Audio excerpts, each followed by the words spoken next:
ग्यारस से ही देह के ऊपर तुलसी के गरुआ की मिट्टी लगा करके स्नान करें। सुबह नहीं कर पाए तो शाम को कर लेना। जो तुलसी की मिट्टी शरीर में लगा करके स्नान करता है, उस स्त्री पुरुष को धरती के संपूर्ण तीर्थों के जल में स्नान करने का तत्काल पुण्य प्राप्त हो जाता है। श्लोक बोले देता हूं। देखा, तुलसी मूल मृत्यम स्नानम कुर्यात् विशेषत तेन तीर्थे कृतम स्नानम यावच अंगे च मृत्तिका। मृत्तिका माटी को कहते हैं। तुलसी की मिट्टी देह के ऊपर लगाई तो तेन तीर्थे सर्वे तीर्थम कृतम स्नानम, उस स्त्री पुरुष को संपूर्ण तीर्थों में स्नान करने का पुण्य प्राप्त हो जाता है।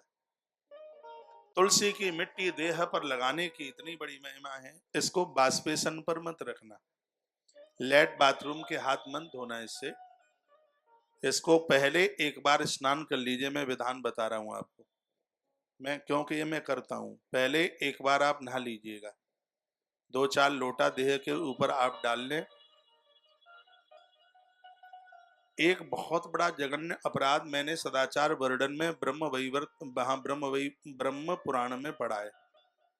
स्नान करते समय जो स्त्री पुरुष नहाते हुए बाथरूम करते हैं, इतना बड़ा अपराध है।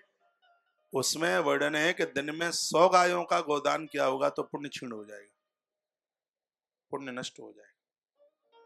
जो लोग बेवस्त्र बिना कपड़ों के नहाते हैं, देह के ऊपर वस्त्र नहीं होता, इतना बड़ा अपराध है। यह स्कंद पुराण में श्लोक लिखा है। स्नानम दानम तथा होमम शयनम गमनम भुजम।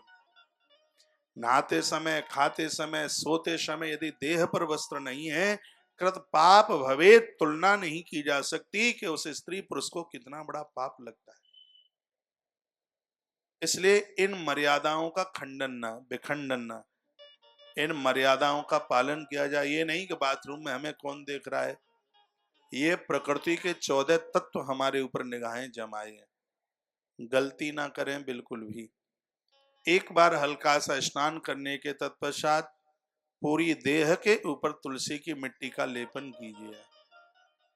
उसके तत्पश्चात फिर स्नान करें, फिर नहाएं।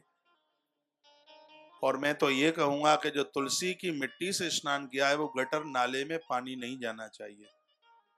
वो तो एक परात में बैठ करके उसे नहाएं, पानी इकट्ठा हो और उस जल को कहीं ऐसी जगह पर डाल दीजिए जो कहीं गलत जगह ना पहुंचे। धरती पर भी ऐसी जगह पर आप उसको, किसी के पाम पड़ जाए कोई दिक्कत की बात नहीं है, लेकिन वो गटर के नाले में नहीं जाए पानी। तुलसी देह से मिट्टी लगाकर स्नान करने वाला स्त्री पुरुष देवी और देवता के रूप को प्रकट हो जाता है। ऐसे व्यक्ति का स्पर्श और दर्शन साक्षात भगवत दर्शन है। उसके कार्तिक की महिमा अद्भुत हो जाती है। ऐसा भगवान शंकर देवर्षि नारद जी को ऐसा बता रहे हैं, सुना रहे हैं।